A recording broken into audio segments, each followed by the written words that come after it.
بیماری خود بخود کسی دوسرے کو لگ جاتی ہے، اسلام نے اس کی مذمت کی، کہا کہ ایسا کچھ نہیں ہوتا، لا عدوہ، کوئی بیماری خود سے کسی دوسرے کو نہیں لگتی، بیچ میں اللہ کی مشیت ہو، بیچ میں اللہ کا ارادہ ہو تو لگتی ہے، اللہ کا ارادہ نہ ہو، اللہ کی مشیت نہ ہو تو پھر کسی انسان کی بیماری دوسرے کو لگ نہیں سکتی۔ اسی لیے علماء نے لکھا کہ انفیکشن کا کانسیپٹ ہی اسلامک نہیں ہے۔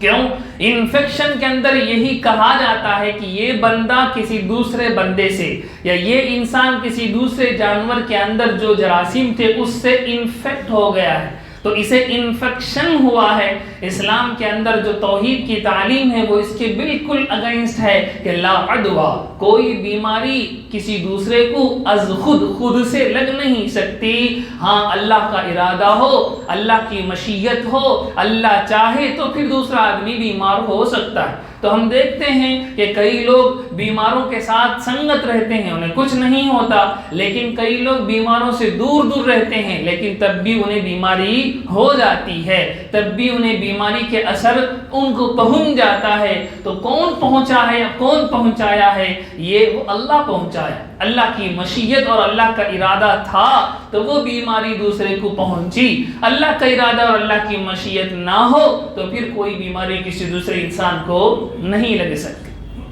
حدیث پاک میں اس کی ایک مثال ہے، جب سرکار دو عالم صلی اللہ علیہ وسلم نے یہ بات ارشاد فرمائی تو ایک صحابی نے آگے سے سوال کیا کہ اللہ کے نبی، اچھے اونٹوں کے بھیڑ میں ہم کھجلی والے خارش والے اونٹ کو چھوڑ دیتے ہیں تو پھر دوسرے اونٹوں کو بیماری لگتے ہوئے ہم خود دیکھ رہے ہیں۔ تو سرکار دو عالم صلی اللہ علیہ وسلم نے ان کی اس مسکنسیپشن کو یا مس انڈرسٹینڈنگ کو ختم کرنے کے لیے ارشاد فرمایا کہ اگر بات ایسی ہے تو پھر یہ کیوں نہیں سوچتے کہ اس پہلے والے اونٹ کو بیماری کہاں سے آئی؟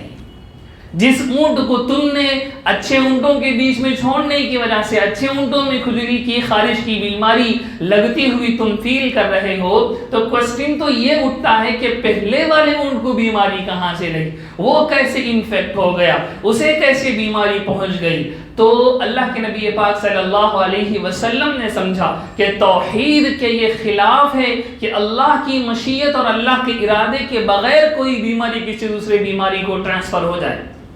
تو اس کو سیدھے سیدھے الفاظ میں کہوں تو جو آنکھوں میں نہ دکھنے والا جراثیم ہوتا ہے، بیکٹیریا ہوتا ہے، اتنا سا بیکٹیریا بھی اللہ کے ارادے اور اللہ کی مشیت سے کسی دوسرے کو انفیکٹ نہیں کر سکتا۔ یہ توحید کی تعلیم ہے۔